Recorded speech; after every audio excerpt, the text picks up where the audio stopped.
Okay, so today we talked about lesson 4.0, and then we did a second page of 4.1. So it was a block day. It's about graphing, but I want you guys to think about, why do we graph? We graph to show some ordered pairs that make it true. And so the first thing I ask people to do is say, hey, can you come up with some ordered pairs that make this equation true? And I paused and I waited, and people kind of struggled, but then they started thinking about, like, well, how would you come up with an ordered pair that makes it true? And says, well, pick either X or Y and plug it in. So if you pick, like, say, 0, you plug it in for X on the right and figure out what Y has to be an ordered pair team to make it true. So if you do 2 times 0 and add 3, you get 2 times 0 is 0 plus 3, and you get 3 for Y. And so 0, 3 is an ordered pair that makes this true. And there's, other ordered pairs you could do. People try to, okay, let's try 1. Well, if you do 2 times 1 and then add 3, well, that'll give you 5. And then 2 times 2 is 4 plus 3 gives us 7. So those are some ordered pairs. You can plug in -1. 2 times -1 is -2 plus 3 is 1. So these are some of the ordered pairs that make it true. The deal is that there are so many that do make it true, you can't list them all out. There's infinitely many points that make that true. However, that doesn't mean that every point in the galaxy works. It means there are just uncountable number of values that make it true, ordered pairs that make it true. And so we graph to show, basically a visual of what makes it true. And so if you plot, some of the points that fit here, you'll get a line. Yes, we should use a ruler, but those are some of the points that make it true. There's way more than what we found and way more than what we graphed, but we use a line to signify the values that make it true. And so we'll be working with some lines, this whole year, but lines on a grid have an equation that talks about the ordered pairs and shows the relationship between the values on the graph as well as the values that make it true. The next one is going to be a parabola. And so you did this last year, second quarter or second semester. And I told kids to try -2, -1, 0, 1, 2 for X and find some ordered pairs that make it true. Well, you plug in the X on the right side, you do need to do PEMDAS. And so you do 2, and then you plug in your X and you square it, and then you multiply it by 2, and then you plus your 1. You've got to do PEMDAS to these things. And so if you plug in 0 for this value right here, you square 0, you get 0 times it by 2, you get 0 plus 1 is 1. You can plug in, say, 1 at this point. 1 squared is 1, times it by 2, you get 2, and then you add 1, you get 3. If you plug in 2 here, 2 squared is 4, 4 times 2 is 8, plus 1 is 9. If you plug in -1 here, -1 squared is 1, times 2 is 2, plus 1 gives us 3. And then plugging in -2, you get 4 when you take -2 times -2. If you use your calc, you got to put it in parentheses. So you get 4 times 2 is 8, plus 1 is 9. You graph the values that make it true. And so 0, 1, 1 is 3. And you could graph the next one. It's going to be off the graph a little bit. But this is the graph of the parabola that demonstrates some of the ordered pairs that make that equation true. And so because you've been in math for years, you know about lines. Like, you've graphed them before. And some of you guys know the code of, like, hey, guess what? I can tell, I don't need to make a table to put that graph on put that in a picture of what the graph looks like. And then the older you get, honestly, a lot of kids in Algebra 2 know what this problem would look like without making a table. Okay, they realize, hey, the +1 shifts it up 1, from the origin. And so it's kind of cool when you know more things, and it makes it easier for you to be able to graph things without having to exert as much effort. And so I think the secret is, do you know what the parent of those graphs looks like? And then can you kind of know what the transformational, like, children, they call it the parent graph, and then they say what the children look like. Okay, they don't necessarily call them children, but I do because it's silly. But they absolutely call it a parent. So the parent of all lines is y equals x, and you've met that already, haven't you? Can you think of some points that make the equation true for y equals x? Well, that is going to be 0, 0, 1, 1, 2, 2. So if you make a list of some points that make it true, and you don't have to, but I'm just saying if you chose to, so you can get a visual, every x and y are equal for those points on this line. And so, and then also you notice it goes through the origin, okay, because the origin has x and y equal. And notice the slope is 1. This is the parent of all lines, okay? And so the children of this have some transformations that are done to them, and that's something that we can look at and say, okay, well, then what's going on here? And so here is the formula for saying, okay, well, if I know I've got a line, okay, and this is the parent of all lines. What do these transformations do to this graph? And so if we look at it, we can say, okay, well, we've worked with y equals mx plus b. And what the deal is that b is going to be the shift up or down. Okay, you know that's the y-intercept, but basically that's how much your graph will shift up or down from the origin. Okay, and that's a really good thing to know, to be like, oh, we're still doing transformations like we did in triangle world, back in the previous chapter, but we're looking at it from a lines perspective. And so up or down is going to be the b value. And so if you look at an equation y equals mx plus b, or slope-intercept form, the b is the y-intercept. And then notice there is the coefficient of x is called the slope.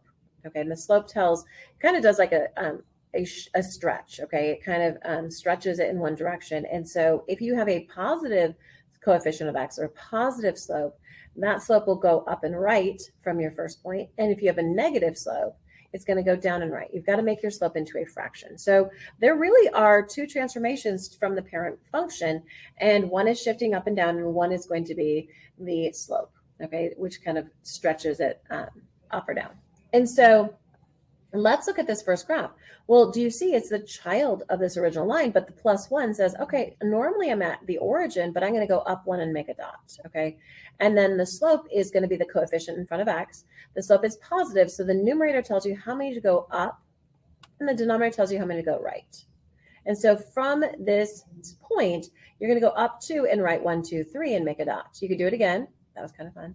And your graph will look like this. Notice it has a beginning value at 1. Okay, that's the shift up from the origin. And then the slope is up 2, right 3. And so you could make a table of values. However, you can also say, I know the transformations because I know things. And so the more you know, the easier it is. So on the second one, again, it normally would start at the origin, but the +2 shifts it up 2. And so you start at 2.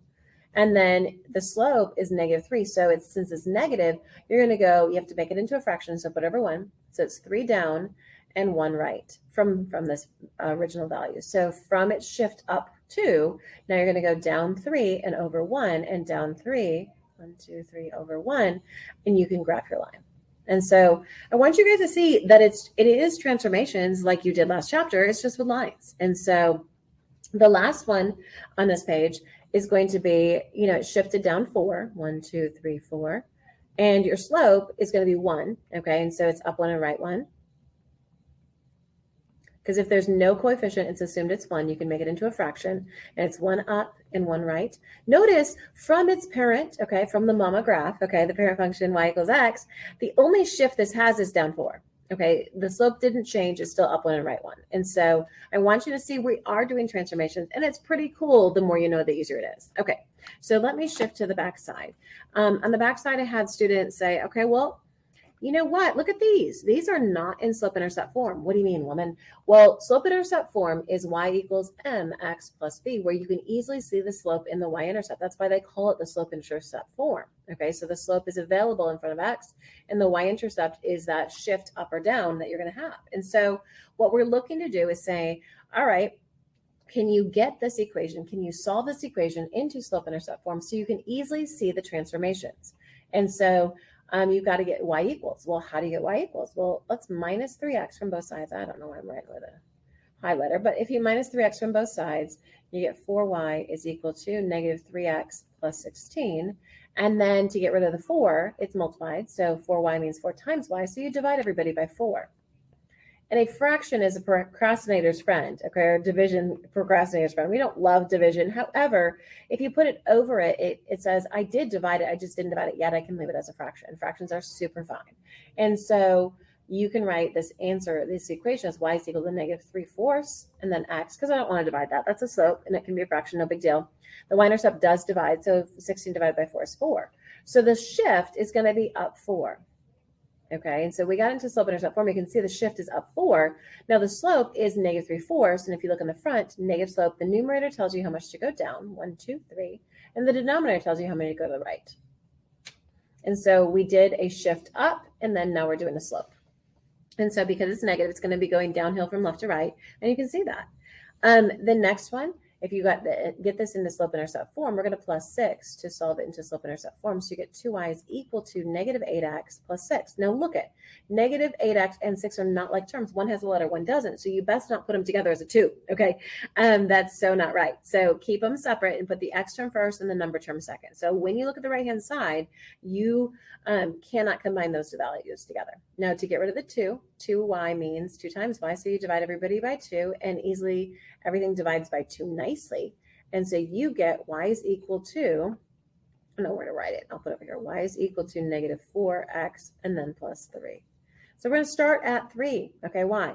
Because that's the plus 3. That's a shift that you're supposed to do. And so from this point, my slope is negative 4 or negative 4 over 1. So we're going to go down 4 and right 1.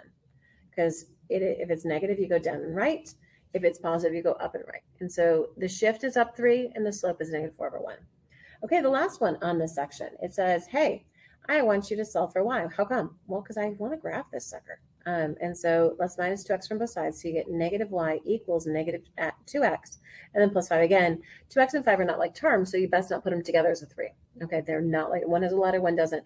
When we want to put it in slope-intercept form, you want y equals mx plus b. So you want the x term and then the number term. To get rid of the coefficient in front of the y, you're going to divide everybody by negative 1.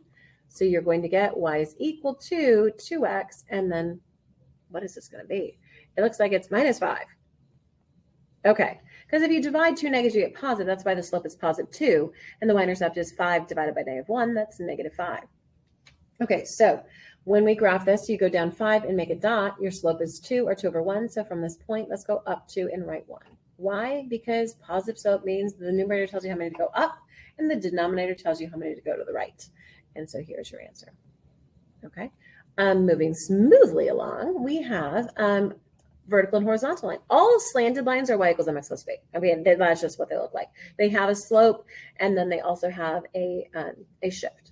And so the value of something that's just x equals or y equals, well, every point on these graphs, you know, down here has to make the equation true. Every point on these graphs here makes your equation true as well. But the thing is, when there's only just x equals or y equals, it's kind of easier. Why? Because there's only one big rule. Okay, there's not a rule about both x and y. You only have a rule about y. Okay, and so this one says, hey, I don't care what you do for x. I just care that y is 4. So big old bossy mama says, hey, y is 4. You can do whatever you want with x. And so you can choose some x values to make this true as long as y is 4. That's the only rule of this line. And so if you graph y is 4, 1, 2, 3, 4, if you plot those points, 1 is 4, 2 is 4, 3 is 4, guess what? Every point in the line has a y coordinate of 4. And so you don't have to make a table, but you certainly could if you lose your mind. Okay, it crosses the y-axis at 4. That's what it looks like. And same with x equals 2. You can make a table if you lose your mind. Well, the only rule for every point on this line is that x is always 2. And no matter what, as long as x is 2, y can be whatever you choose. Okay, there's no rules governing that. So go to 2, and you can go up 1 and 2 and 3. You can plot those points, and you're going to get a vertical line that crosses the x-axis at 2. Okay, notice the first one crosses the y-axis at 4. This one crosses the x-axis at 2. So it crosses the axis they speak of. Okay. It likes it so much it touches it. All right, here you go. And then same with this, x equals negative 3. As long as x is negative 3, y can be whatever you want it to be. And then you can graph it. So if you plot those points, you'll get this graph. Do you have to make a table? No, if you know the code, then you can just do it. And that's part of lines and part of all graphing is if you know what to expect, it makes life easier. Okay, it really does. The more you know, the easier it is. And so that's why I want to take my time today to be like, hey, let's go back and get this. If you notice this is lesson 4.0, it's not really in our book, but because of everything you guys have been through over the last couple of years, it's nice to be able to say, hey, let's talk about this. Let's actually aggressively talk about it and cover it so that you guys can build upon it in a productive, meaningful way. All right, so let's move forward. So this says, hey, let's write the equation. The first two are slanty, so they're going to be y equals mx plus b. And we need the shift, which is b, and we need the slope. So find the rate of change, okay? And if you say, all right, find 2 nice points, this looks like it is going down 1 and over 2. So your equation is y is equal to m, negative 1/2. Notice it's going downhill. And then plus 2. The y-intercept, the shift is up 2. The slope is negative 1/2. Again, it's rise over run. It's falling downhill. We'll talk about slope in the next section. The one below it says, hey, guess what? I might have to zoom in because I don't know if I can read this here. The y-intercept's at -1, but what's a slope? Let's find two nice points so you can do this. Oh, it looks like it's 2/3. So y is equal to 2/3 x and then -1. The slope is going up 2 over 3, so the slope is 2/3, and the y-intercept, the shift is down 1.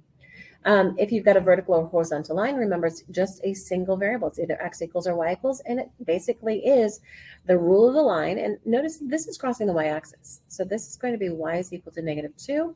And if you look at it, like every point on this has a y value of -2. Okay, this is 2, -2. And so you look and say, what's the theme song of that line? And this right here is, it crosses the x-axis. It looks like it's 6, so it's x equals 6. And every point, if you plotted some points here, they're a 6 comma a number. Okay, and so that is the theme song. All right, so let's look at page 2. So our second set of notes is really what we're supposed to cover today. And so let's talk about that. But I just honestly was like, I feel like you guys need to, okay, so on this page right here, we're looking to say, let's talk about parallel, perpendicular, or neither. Okay, are these lines parallel, perpendicular, or neither? And we'll talk about slope. So slope is how steep a graph is. You can quantify. You can also talk about rate of change with word problems. If it's going uphill, it's increasing from left to right. It's a positive slope or positive rate of change. If it's going downhill, it's negative. If it's staying the same, it's a slope of 0. And if it's like the infinite slope, you would write it's undefined. We can calculate it by doing the change in y over the change in x. There's a formula here. You can also count it if you've got a graph. What we want to do is we want to talk about the slope criteria postulate to say, hey, guess what? If I'm looking at a line, how do I know that these lines are parallel to each other? The truth is lines are parallel if they have the same slope as each other, And so these both have a slope of 4. So therefore their slopes are parallel to each other. So what you can write is line L is parallel, to line M. Okay, and I should use a lowercase l, but I can't quite tell you, but you can use two parallel lines to each other to say, hey, they're parallel. And notice if they're perpendicular, we can write that line P is perpendicular to line M. And how do you show that? Well, there's 2 ways. Option 1 is to say, multiply their slopes together and you get 1. Okay, if you multiply the slope of one line with the other one, 4 times -1/4 will give you -1. That's one. The other one is to say, hey, guess what? I know that parallel lines have equal slopes. Okay, that's super important. Perpendicular lines have opposite reciprocal slopes. You can say that their slopes multiply to make -1, or you can say they're opposites and reciprocals. You're like, what are you talking about? Well, opposite signs and reciprocals of each other means, like, if you've got one slope is 2/3, the other one will be the flip, the reciprocal, and then the opposite sign. So -3/2. Also, if one is -2 or -2 over 1, the opposite reciprocal would be +1/2. And so that if you see that the slopes of 2 lines are opposites and reciprocals, then you would say that they are going to be perpendicular.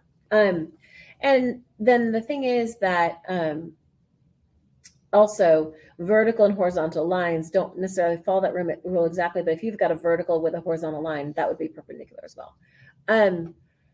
If you see 2 lines that just cross, remember perpendicular means that crosses with a 90-degree angle, doesn't it? Okay, if they just cross each other, maybe at 80 degrees or 20 degrees or 50 degrees, they still cross, but they're not parallel and they're not 90 degrees. They're just neither one of those things. So if I say, hey, are these special? They're like, well, they're all special. But the thing is, if they're parallel, the slopes are equal, and if they're perpendicular in a special way, you can say it's because the lines are opposite reciprocals or the product of their slopes is -1.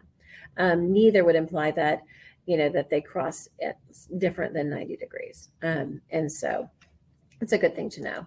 And then also Hoy and Vox. Horizontal and vertical lines are good to know how to graph. And we spoke about that in the previous lesson. However, horizontal lines have a slope of 0 and their equations are always y equals. They cross the y-axis because every y coordinate is always the same on a horizontal line. And so if you were to numerically find the slope using the slope formula, you would notice that you would get 0 over a number, okay? And 0 over a number gives you 0. Don't leave 0 on a fraction. Tell me what you get as a result. So if you have 0 over any number, we kind of spell the word okay. That's okay. You can have 0 over a number. It's just the answer is 0. And so any horizontal line has a slope of 0, and the equation is always y equals.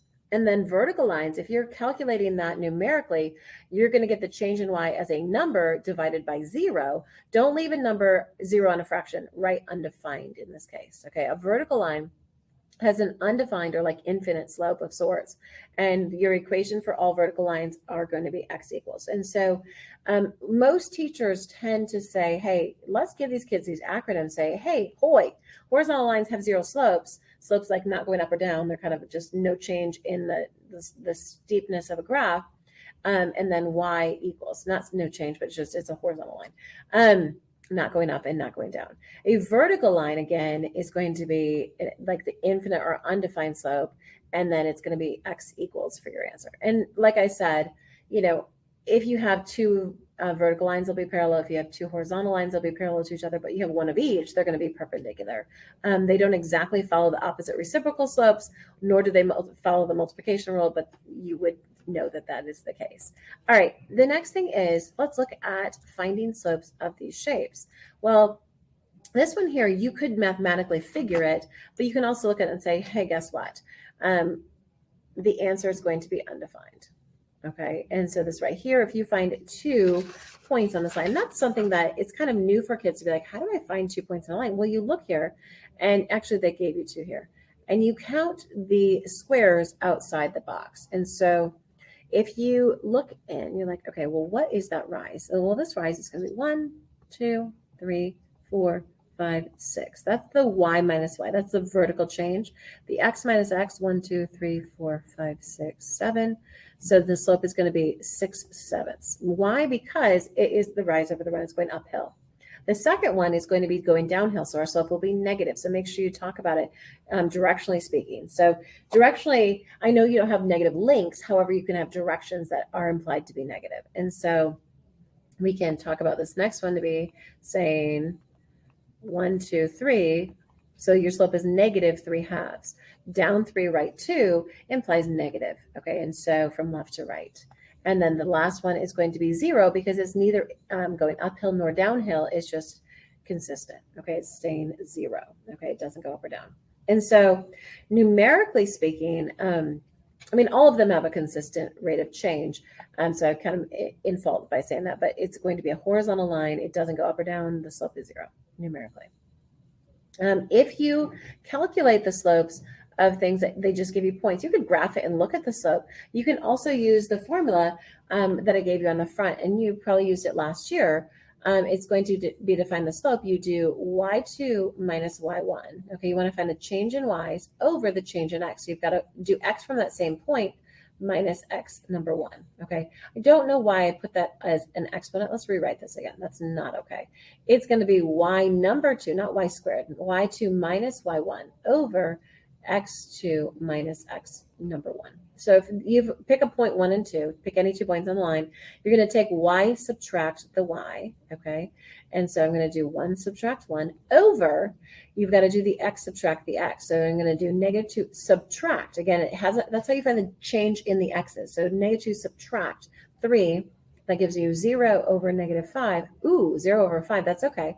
You can put 0, or you should put 0 as an answer. That means you're going to have a horizontal line between those 2 points. It's not going uphill, it's not going downhill, and it's not the infinite slope or undefined. So the second one, let's do y2 minus y1, and then x2 minus x1. With subtraction, you've got to make sure you're consistent with your order, and so you take a y, subtract the other y. So negative 12, subtract, and then the other y is negative 3. Over negative 4, subtract, and the other x is going to be 8. So y2 minus y1 over x2 minus x1. You must be consistent. Now notice, remember that minus a negative becomes plus a positive. And so you get negative 9 over negative 12. Negative divided by negative will give us a positive number. So we can reduce 9 over 12 and then divide both top and bottom by 3. And you get 3/4. And so the slope is 3/4. And so it'll be an uphill graph with a slope of 3/4. Please make sure if you've got negative divided by negative, you put a positive answer. But if you have one of each, or just a positive and a negative, it's going to be negative. All right, the last one. Y2 minus Y1, so -1, subtract, okay, a -5 over x2, or x1, yeah, x2, sorry, -2, subtract, and then you've got a -3. Yes, there will always be a subtraction sign between the two values. And so this will become a great big plus sign, minus a negative. And so will this. But if we do our math rules, it's 5 minus 1, that's 4 on the numerator. And then -3 and +3 give us 0, that's undefined. If you graph those 2 points, you'd notice you'd have a vertical line. And so numerically speaking, you're going to be calculating the slope to figure out what is the rate of change, what is the slope between those 2 points, or what is the slope of that line. And then also we can do rate of change with word problems below here. So if you look at these word problems, there's a couple ways for us to put it. The first one is to look at a graph. Now, when you look at a graph, first of all, you need to make sure you pick 2 nice points. The second thing you need to do is to make sure that you label your resultant answer, because it's a rate of change. And so normally there's labels that make sense with the problem. Okay, we talk about rate of change a lot in our life. We're like, oh, I grew, 3 inches per year, or that my plant does, or, something like, I don't know, hopefully I don't grow 3 inches per year. But we can talk about this is going to be the change in y over the change in x, and the y value in this case is going to be labeled in miles. Okay, so this is going to be the vertical changes in miles, and the horizontal change is going to be hours. Okay, so we're going to label this the change in y over the change in x. And so let's find that change in y. Well, how do you do that? Well, you minus the 2 y values. And so this is going to be 1.25. I'm looking for a nice point. This is 1.25, and then 40. That's that point right here. And this other point is 2.5. And then also 60. So you're going to do y2 minus y1. So 60 subtract 40. Okay, well, that's going to give us 20, and that's in miles.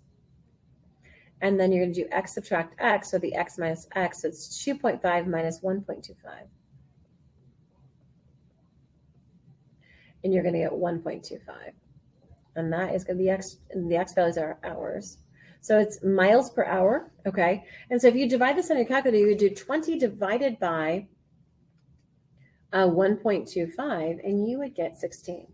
And so 16 miles per hour. You can write MPH because we know that, okay? But the thing is, you got to do the change in y over the change in x. And I want you guys to be able to look at a graph, pick 2 points, and find the slope or find the rate of change, label it if there's words. Also, I want you to be able to look at a table and say, oh my goodness, they gave us a lot of, well, anytime you have a line, you have a lot of points. But pick 2 ordered pairs, okay? I'm going to do 0, 0 because it's pretty easy. I'm going to do 248 because that's also pretty easy. And so what you can do is you can subtract the 2 y values. So you would do 48, subtract 0. And then you would do x minus x would be 2 subtract 0, and that's 48. And that the y value is labeled in gallons.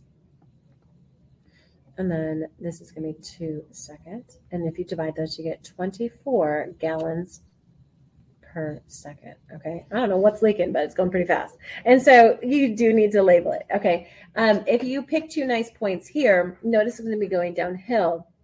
We didn't get to this in class, but I can throw this here real quick. One of the points is going to be 280, okay, 280, okay, and this other one is 650. If you subtract the 2 y's, 80 minus 50, you get 30. And if you do 2 subtract 6, again, you've got to go in the same order. So 80 subtract 50, you've got to do 2 subtract 6, you're going to get -4. If you divide those, you're going to get -7.5. The numerator is going to be degrees, okay, and then degrees Fahrenheit, okay, per hour. Okay, so divide them and then label your answer, okay. All right, let's look forward on number 12.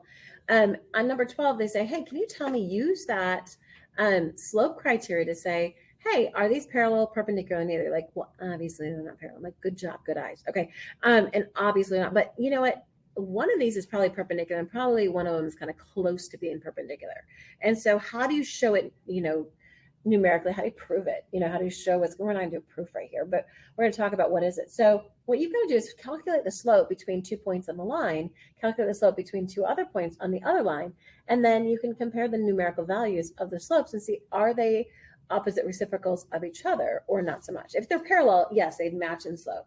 But because they, we know they're not parallel because they don't look parallel at all, we're going to go saying, are they perpendicular or just do they intersect? Okay, so if you write down the points of these values, they're a little tricky to see. This is, I'm going to zoom in a little bit because that'll be easier for me to write. All right, here we go. So this point right here is 6, 7. Oh dear. This point right here is 6, 7.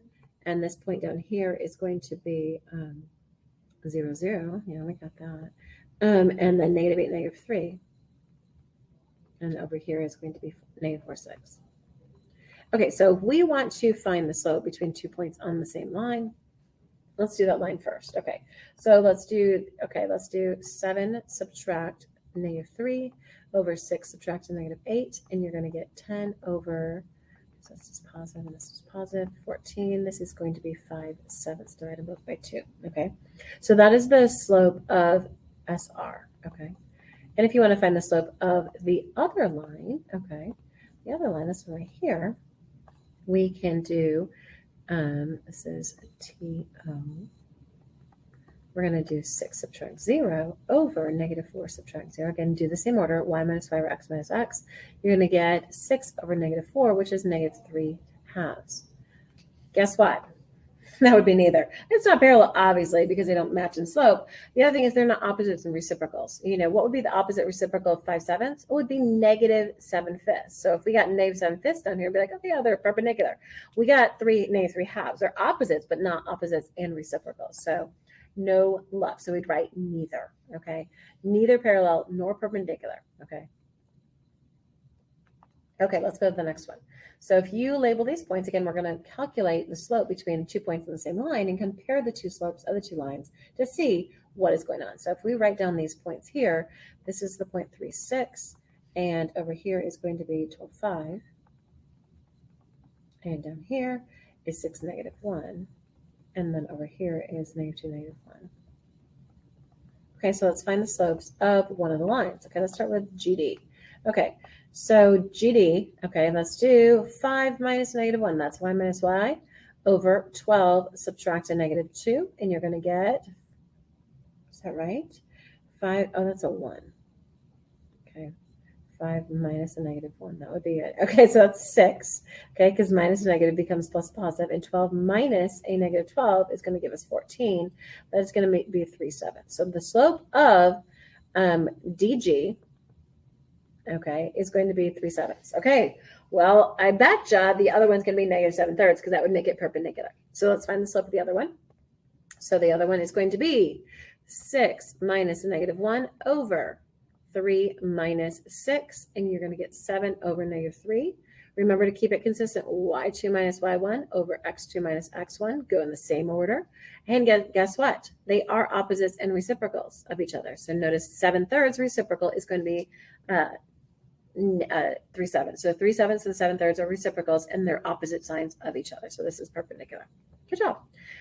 So our next step is to say, okay, what if I just give you points? Can you do the same thing? And the answer is, of course you can. And so I had kids in class be like, okay, find these slopes. And so they did 5 minus 4. They did it over 4 minus 2, and they got 1/2 for the first line. They did the second one. They did -7 minus 1 over 8 minus 4. They got -8 over 4, which is -2, or -2 over 1. Notice these are opposites and reciprocals. You can put over 1 to just look at it, but they're the opposite signs and the reciprocals of each other. And so this is perpendicular. And if you look at the second one, you're like, okay, let's check and see what this is. You've got to find the slope of the first line, and it's going to be -5 minus 3 over 1 minus 1. Okay, and so that's going to be -8 over 0. Well, that's undefined. What would your slope have to be perpendicular to that? You know, if the other one is undefined, well, they'd be parallel lines. They'd both be vertical. If one was undefined and the other one was 0, those would be perpendicular to each other. So let's check to see if we get, a parallel line, if we get another undefined, or if we get a 0. And so let's check. So 3 minus -2. So 3 minus a -2 over 8 subtract a -6. And you get 5 over 14. Again, no such luck. This is neither. This is not going to be parallel or perpendicular to this, so it's neither. Okay, and so looking at these slopes, do they match? Okay, are they opposite reciprocals? Great. If not, they are neither. Okay, now look at this. Do we know the slopes? The answer is, of course we do. Okay, what do you mean, woman? Well, the slope of this one is going to be 2. Can you tell the slope here? No, not yet. You've got to get it into slope-intercept form so you can do that. And that's what we practice on the other sheet. And that's why I was like, we need to talk about this. If there's no coefficient, it's a 1. So it's negative 1/2 x, and then it's minus 5. Notice the slope of this first line is 2. The slope of the second line is negative 1/2. Guess what? You can put this over 1 if it helps you, but 2 over 1 and negative 1/2 are opposites and reciprocals of each other, so this is perpendicular. And the last one, the slope of the first one is going to be 5, okay? And the second one is going to be, let's check it out, minus 10x, dun, dun, dun. So negative 2y equals negative 10x plus 8 divided by negative 2. All right, so you get y is equal to negative over negative is positive, and then minus 4. Ooh, look at this. The slope of the second line is also 5. So what would we say? They are parallel to each other. Okay, good job.